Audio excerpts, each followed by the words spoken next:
ITBP camp के पास शराब से भरी एक गाड़ी पलट गई। गाड़ी में रखी अंग्रेजी शराब की बोतलें सड़क पर बिखर गई। देखते ही देखते कई लोग शराब की बोतल लूटने लगे। हालांकि सूचना मिलते ही पुलिस वहां पहुंच गई और लूटने से शराब की बोतलों को बचा लिया। तो रांची की ये तस्वीर आपको दिखा रहे हैं, एक्सक्लूसिव तस्वीर देखिए कैसे यहां पर शराब से भरी जो एक गाड़ी है पलटती है, उसके बाद से लूट मचती है। ओम प्रकाश हमारे साथ न्यूज 18 संवाददाता जुड़ गए हैं। ओम प्रकाश, ये सड़क पर से लूट की कोशिश हो रही है, क्या पूरी तस्वीर सामने आई? जी बिल्कुल, बात करें तो आज सुबह के वक्त जब एक शराब का वाहन जो शराब लदा हुआ था वो रिंग रोड आईटीबीपी के पास से गुजर रहा था, उसी समय चालक जो है वो उससे गाड़ी जो है वो अनियंत्रित हो गई। तेज रफ्तार में गाड़ी वाहन होने के कारण जो वाहन था वो पलट गया, जिसके बाद उस पर लदे शराब जो है वो सड़कों पर बिखर गए। कई शराब की बोतलें भी टूटी, तो कई शराब की बोतलें जो थी वो ठीक ठाक अवस्था में थे, जिसके बाद वहां से जो राहगीर आ जा रहे थे उनके द्वारा शराब लूटा गया। कई शराब की बोतलें लेकर लोग फरार भी हुए। हालांकि मौके पर जैसे ही पुलिस को सूचना मिली, पुलिस की टीम वहां पर पहुंची, जिसके बाद वहां से जो शराब की बोतलें लूट रहे थे लोग वो वहां से फरार हो गए। हालांकि उसके बाद पुलिस के द्वारा कई शराब की बोतलों को बचाया भी गया और फिलहाल इस पूरे मामले की जांच की जा रही है कि आखिर किन वजहों से गाड़ी जो है वो पलटी थी और जो कितनी की शराब जो है वो लूटी गई। ये तमाम चीजें जो है वो इसके बारे में जांच जो है वो की जा रही है। जी चलिए, शुक्रिया ओम प्रकाश इस अपडेट के लिए आपका। और बड़ी खबर गिरिडीह से है, जहां नीमिया घाट के पोरदान में उत्पाद विभाग की टीम ने 200 पेटी अंग्रेजी शराब बरामद की है। शराब को ट्रक में लोहे के बॉक्स में छिपाया गया था। बरामद शराब की कीमत 15 लाख रुपए बताई जा रही है। पुलिस ने पंजाब के रहने वाले ट्रक ड्राइवर सुखविंदर सिंह को गिरफ्तार कर लिया है। शराब की इस खेप को पटना ले जाया जा रहा था। पुलिस से ड्राइवर से पूछताछ कर रही है और शराब तस्करों के नेटवर्क को खंगालने की कोशिश कर रही है। सारी ट्रक ड्राइवर की हुई है और इसके बाद जो है हम लोग जो है अनुसंधान कर रहे हैं। इसमें जिनका भी नाम आएगा उन लोगों को। कौन सा वाइन है सर? ये अवैध विदेशी शराब है, रॉयल कैसियो करके इसका नाम है। 1 सितंबर से झारखंड में शराब की बिक्री निजी हाथों में हो जाएगी। इसको लेकर विभाग तैयारी में जुटा हुआ है। जब तक व्यवस्था पूरी नहीं हो जाएगी तब तक विभाग खुद दुकान चलाएगा। शराब दुकान चलाने के लिए सेल्समैन की नियुक्ति की जा रही है। छोटे दुकानों में 2 और बड़े दुकानों में 4 से 5 सेल्समैन होंगे। रांची के उत्पाद एवं मद्य निषेध विभाग के कार्यालय में सेल्समैन को लेकर फॉर्म जमा किए जा रहे हैं। रांची जिले में 167 शराब की दुकानें हैं। अभी 70 दुकानों में शराब की बिक्री होगी। 1 सितंबर से शराब की दुकानें बढ़ेंगी। शराब दुकानों के बंद होने से ये संभावना थी कि कहीं इसका फायदा उठाकर अवैध शराब की सप्लाई न होने लगे। इसको देखते हुए सभी इलाके में कम से कम 1 शराब की दुकान चलेगी। बीए, इंटरमीडिएट पास जो भी हैं उनका हम लोग कोई एडवर्टीजमेंट तो पेपर में नहीं दिए, नोटिस बोर्ड से दिए और जान पहचान जो है उनका एक इंटरव्यू ले रहे हैं और देख रहे हैं यदि वो अच्छे व्यक्ति हैं तो जो नया दुकान हम खोल रहे हैं उनमें उनको भेजा जा रहा है, जिससे नई व्यवस्था के तहत नया पर्सन के साथ हम चला सकें। तो पहले का जो व्यवस्था में जो गड़बड़ियाँ थी उसको हम लोग रोक सकें और वो उसको दोहराया नहीं जा सके। नई शिक्षा नीति पर संशोधन को लेकर बवाल जारी है। एक तरफ जहां छात्र हंगामा कर रहे हैं तो वहीं दूसरी तरफ सियासी पारा भी हाई है। इसी बीच न्यूज 18 से बातचीत के दौरान शिक्षा मंत्री रामदास सुरेन ने दावा किया है कि छात्रों के भविष्य के साथ खिलवाड़ नहीं होने देंगे। दरअसल राजभवन से पत्र जारी किया गया है, इसमें 11वीं के छात्रों को कॉलेज में ही इंटर की पढ़ाई पूरी करने की छूट दी गई है।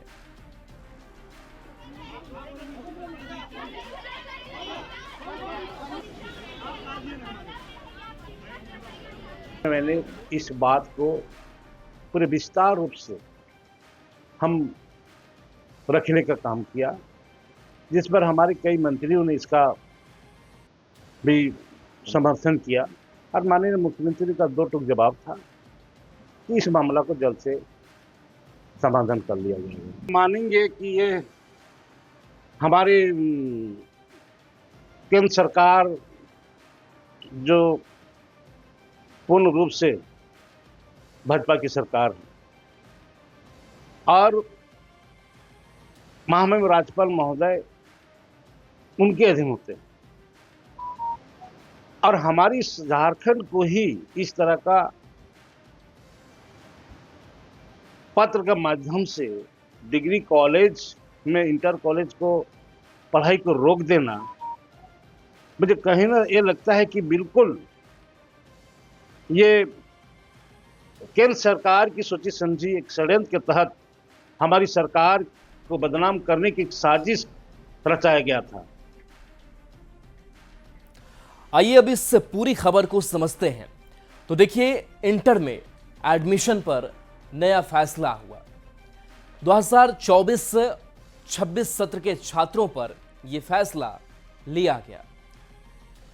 अब देखिए, राज्यपाल सचिवालय से पत्र जारी होता है और इस पत्र के बाद से जो सियासत है वो भी अब तेज हो चली है, जो बयान भी हमने आपको सुनाया। 11वीं पास छात्रों पर यह बड़ा फैसला हुआ। वर्तमान संस्थान में पढ़ाई जारी रख सकेंगे। इसके साथ बता दें कि 30,000 छात्रों को इसका लाभ मिल सकेगा। डिग्री कॉलेज की अगर बात करें तो डिग्री कॉलेज में नए एडमिशन पर रोक रहेगी। 11वीं फेल छात्रों का नया एडमिशन लिया जाएगा और इसी मामले को लेकर के छात्र आंदोलन कर रहे थे और इसी को लेकर के अब जो सियासत है वो भी तेज हो चली है। बढ़ेंगे आगे। इंटर के 11वीं पास छात्रों को डिग्री कॉलेज में 12वीं की पढ़ाई पूरी करने के राजभवन के आदेश को जमशेदपुर पूर्वी और पश्चिमी के विधायक ने सराहा है। मैं तो खुशखबरी ही कहूँगी, क्योंकि बच्चों का अथक प्रयास रहा है। उनके भविष्य को देखते हुए ही माननीय राज्यपाल महोदय ने निर्णय लिया है। मैं तहे दिल से आभारी हूँ और उन्हें हृदय से धन्यवाद करती हूँ, हमारे माननीय मंत्री जी को, शिक्षा मंत्री जी को और माननीय राज्यपाल जी को, कि उन्होंने बच्चों के हित में निर्णय लिया, उनके भविष्य को देखते हुए निर्णय लिया और उन्हें 6 महीने का जो है महाविद्यालय में ही रहकर पढ़ाई करने के लिए उन्हें अनुमति प्रदान की। इस राज्य में ऐसी शिक्षा की व्यवस्था नहीं है कि पूरी तरह से नई शिक्षा नीति को लागू किया जा सके। मैं आज भी इस मत का हूँ कि इस राज्य में हाइब्रिड सिस्टम रखना चाहिए। हाइब्रिड सिस्टम रखना चाहिए। नई शिक्षा नीति के प्रावधान भी लागू हों, मगर कॉलेजों में भी ये व्यवस्था की जाए कि वहाँ अलग से इंटर की पढ़ाई। और बड़ी खबर जेएमएम से जुड़ी हुई है। जेएमएम का आधिकारिक एक सैंडल हैक हो गया है। सीएम हेमंत सोरेन ने एक सैंडल पर इसकी जानकारी दी है और असामाजिक तत्वों द्वारा हैक करने की जानकारी दी गई है। इसके साथ कहा गया है कि झारखंड पुलिस संज्ञान लेकर इस मामले की जांच कर शीघ्र कार्रवाई करे। सीएम ने एक्स से भी ये कहा है कि कृपया इस मामले में संज्ञान लें। तो ये हेमंत सोरेन का पोस्ट दिखा रहे हैं जिसमें उन्होंने कहा है कि झामुमो का आधिकारिक एक सैंडल जो है वो हैक हो गया है और ऐसे में उन्होंने पुलिस प्रशासन से कहा है कि जो असामाजिक तत्व हैं उनके द्वारा हैक किया गया है। झारखंड पुलिस संज्ञान लेकर इस मामले की जांच कर शीघ्र कार्रवाई करे। कृपया इस मामले में संज्ञान ले। तो जेएमएम ने इस मामले को गंभीर बताते हुए केंद्र सरकार से अब विलंब कार्रवाई की मांग की है। दुख की बात है, इतने हौसले, इतने मनोबल बढ़ गए साइबर अपराधियों के। राष्ट्रीय स्तर पर इस दिशा में कुछ नहीं किया जाता। बहुत नाकाफी है जो कुछ भी किया जा रहा है। कड़े कानून बनने चाहिए, मॉनिटरिंग होनी चाहिए, मगर केंद्र सरकार मूक दर्शक बनी रहती है। आए दिन ऐसी घटनाएं होती हैं। आज पार्टी का अकाउंट हैक हुआ, कल कोई गरीब का अकाउंट हैक करके उससे पैसे ले लिए जाते हैं, डिजिटल अरेस्ट कर लिए जाते हैं। कई एक मामले सामने आते हैं और केंद्र के संज्ञान में है। केंद्र के कई अधिकारी, कई मंत्री तक इसके शिकार हो चुके हैं, फिर भी केंद्र सरकार की चुप्पी समझ से परे है। जेएमएम के एक हैंडल हैक होने पर बीजेपी विधायक सीपी सिंह ने कहा कि जब तक राज्य में साइबर अपराधियों पर लगाम नहीं लगाया जाएगा तब तक इसी तरह के मामले सामने आएंगे। मेरा ये कहना है कि केंद्र सरकार की तो बात बाद की आती है, पहले तो राज्य सरकार को इसमें पहल करनी चाहिए और राज्य सरकार के अधिकारियों को करना चाहिए, क्योंकि ये गंभीर मामला है और किसी भी पार्टी का यदि ऐसा हैक होता है तो ये बहुत गंभीर है और इस पर कार्रवाई होनी चाहिए। झारखंड सरकार ने राज्य के 3 बड़े शहर रांची, धनबाद और जमशेदपुर में मेट्रो रेल परियोजना शुरू करने के लिए केंद्र सरकार को औपचारिक प्रस्ताव भेजा है। यह प्रस्ताव शहरी विकास और आवास मंत्रालय, भारत सरकार के सचिव को 11 जुलाई को भेजा गया, जिसमें इन शहरों में मेट्रो परियोजना शुरू करने को लेकर जरूरी कदम उठाने की मांग की गई। 10 जुलाई को पूर्वी क्षेत्रीय परिषद की बैठक में मुख्यमंत्री हेमंत सोरेन ने केंद्रीय गृह मंत्री अमित शाह से रांची में मेट्रो रेल परियोजना को जल्द से जल्द स्वीकृति देने की अपील की थी। मुख्यमंत्री के निर्देश के बाद नगर विकास विभाग के प्रधान सचिव सुनील कुमार ने केंद्र को यह विस्तृत प्रस्ताव भेजा है। तो देखिए, 3 शहरों में मेट्रो के लिए फिजिबिलिटी स्टडी की गई और 3 शहरों में मेट्रो रेल का प्रस्ताव रखा गया है। अलाइनमेंट सर्वे और डीपीआर तैयार करने का भी आग्रह किया गया है। इसके साथ साथ केंद्र सरकार से शीघ्र स्वीकृति की मांग की गई है।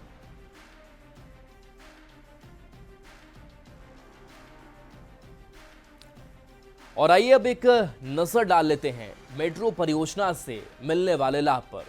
तो देखिए, शहर में सड़कों पर यातायात दबाव में कमी आएगी।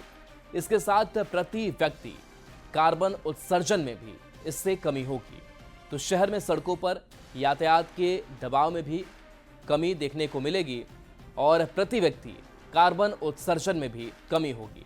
शहरी सुरक्षा और ट्रैफिक मैनेजमेंट इससे बेहतर होगा। समय और लागत की बचत के साथ विश्वसनीय यात्रा होगी। आर्थिक गतिविधियों और रोजगार के नए अवसर मिलेंगे। आधुनिक इंफ्रास्ट्रक्चर से जीवन गुणवत्ता में भी सुधार होगा। तो ये सारे लाभ मिलने वाले हैं। बढ़ेंगे आगे। झारखंड के 3 बड़े शहर रांची, धनबाद और जमशेदपुर में मेट्रो रेल परियोजना शुरू करने के प्रस्ताव का सभी दलों ने समर्थन किया है और इसे झारखंड के विकास के लिए जरूरी बताया है।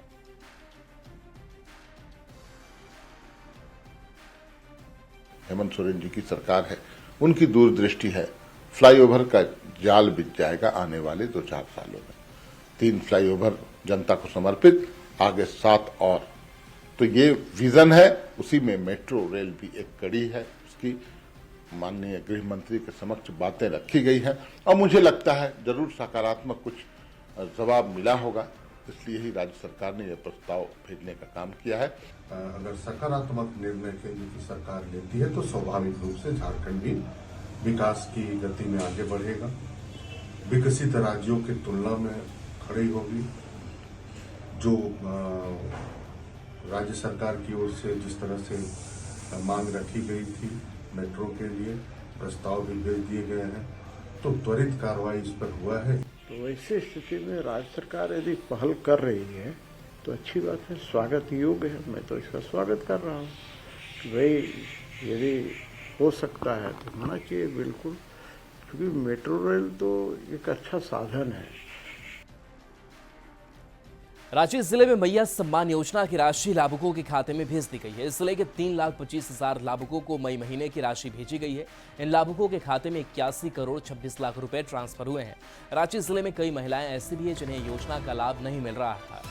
दस्तावेज के भौतिक सत्यापन के बाद उन्हें भी राशि मिलेगी। इधर बीजेपी ने सरकार पर समय पर राशि नहीं देने का आरोप लगाया है। साथ ही कहा है कि जिंदा को मुर्दा बताकर सूची से नाम काटा जा रहा है।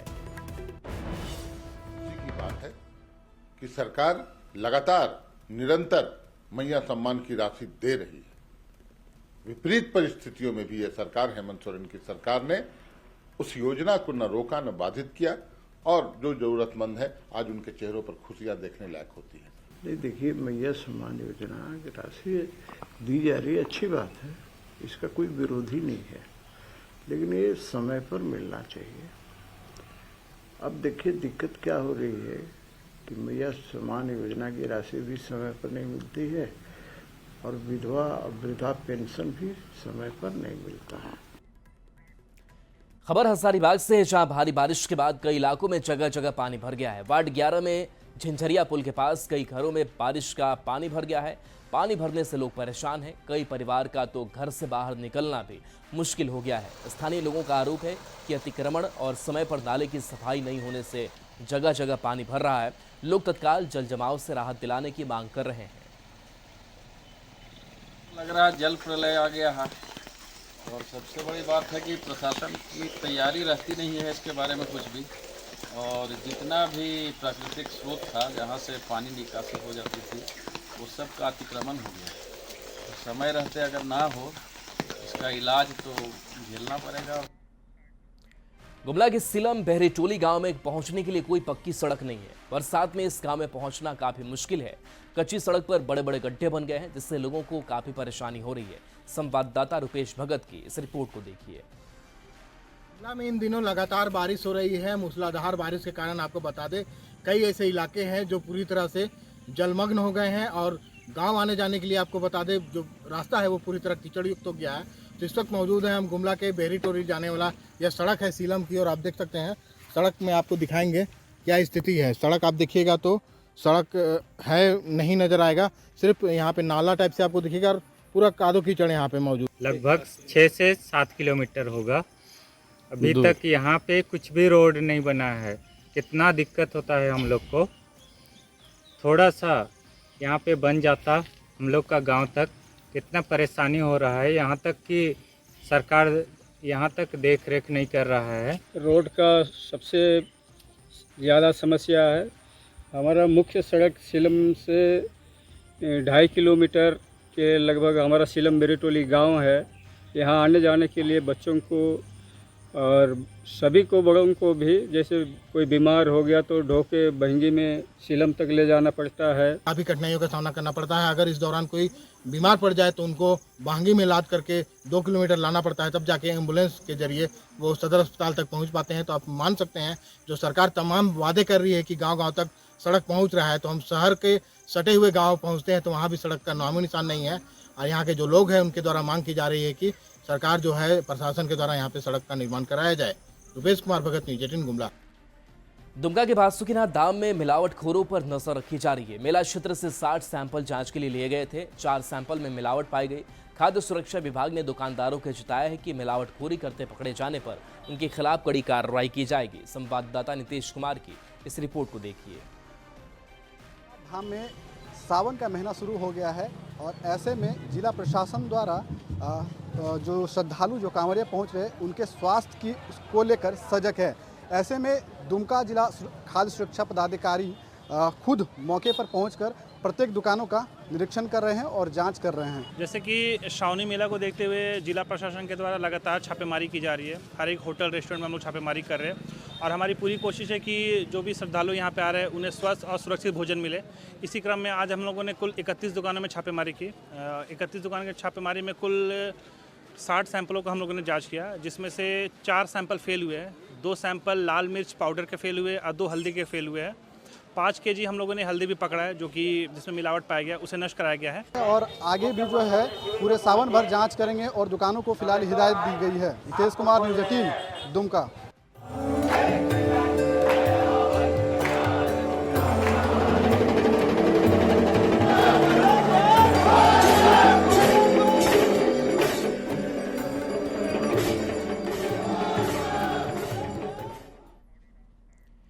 कल सावन की पहली सोमवारी है। सोमवारी को आम दिनों की तुलना में 2 से 3 गुना ज्यादा श्रद्धालु जलाभिषेक करते हैं। इस बार बाबा मंदिर में भीड़ को नियंत्रित करने के लिए AI तकनीक की सहारा लिया जा रहा है।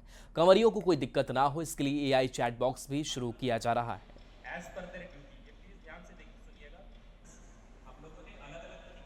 एक AI के ही एक्सटेंशन के तौर पे एक जो रिस्ट बैंड है वो RFID रिस्ट बैंड है जो पायलट प्रोजेक्ट के तौर पे हम लोग स्टार्ट कर रहे हैं। ये हमारा जो टेम्पल का जो क्यू कॉम्प्लेक्स जब हम लोग एंटर करते हैं तो वहाँ पे एस्टैब्लिश सेंटर में महिलाओं को नहीं, दिव्यांगजनों को, वृद्धजनों को और बच्चों को ये रिस्ट बैंड में RFID टैग ये दिया जाएगा ताकि जब वो जलार्पण कर ले तो हम लोग उनके सेफ एग्जिट को देख सकें अपने कैमराज में AI के मेथड से कि वो किस पर्टिकुलर क्षेत्र में है। और चलिए न्यूज़ 18 बिहार झारखंड पर खबरें आपके लिए लगातार जारी।